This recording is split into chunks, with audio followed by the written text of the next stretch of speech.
हैदराबाद के नवाई इलाके जेडी मटलाक में बताया गया है कि सड़क पर से लाल पानी बहने से लोगों में एक तरह का खौफ और बेचैनी देखी गई। बात तशवीश की भी थी कि अचानक रात के औकात में मेन होल से यहां पर लाल पानी उबलता हुआ देखा गया। मुकामी अवाम जो कि वेंकटाद्री नगर सुभाष नगर के इलाके में बताए जाते हैं, यहाँ पर पीर की शाम का वाक़या बताया गया कि रात के औकात में अचानक यहाँ पर सड़क पर रात का लाल पानी बहने लगा।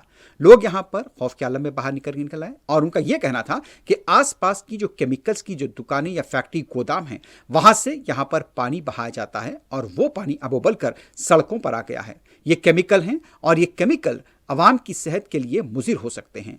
अब देखना है कि हुक्काम की तरफ से सिलसिले में क्या कार्रवाई की जाती है।